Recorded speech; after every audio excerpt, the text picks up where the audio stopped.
Good Sunday morning and welcome to this first show of the new year. The Iowa caucuses are just 8 days away. We are just 303 days from Election Day, and democracy is front and center.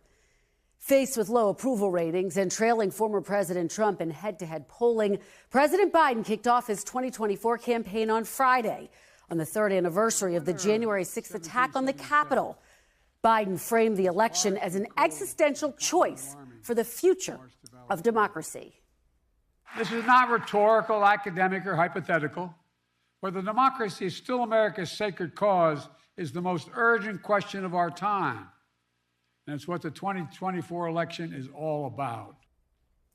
A new Washington Post University of Maryland poll shows a third of Republicans and nearly half of Trump voters believe the false claim that the FBI organized and encouraged the January 6th attack. That's despite one of the largest criminal investigations in American history, resulting so far in more than 1,250 charged, 890 convictions.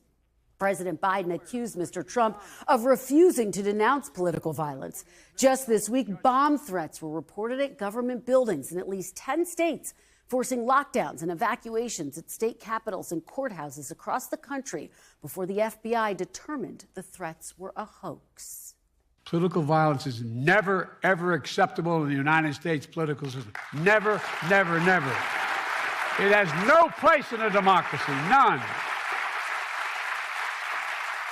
You can't be pro-insurrectionist and pro-American.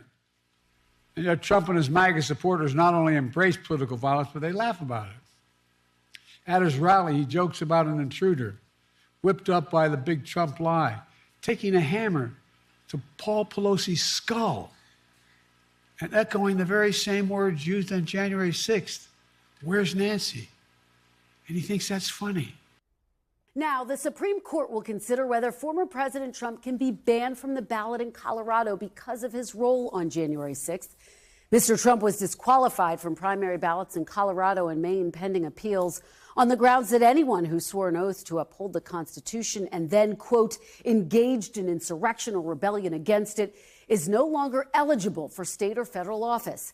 At least 18 additional states have unresolved 14th Amendment challenges. Trump, who is looking to cement his dominant lead in the polls with 4 Iowa rallies in 2 days, responded forcefully.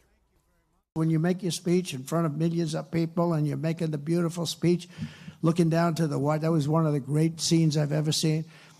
By the way, I think J6 had an equal amount of people. It's the biggest crowd I believe I ever spoke to. You never hear about that, do you? You have the hostages, the J6 hostages, I call them. Nobody's been treated ever in history so badly as those people. You know what they ought to do? They ought to release the J6 hostages. They've suffered enough. They ought to release them. I call them hostages.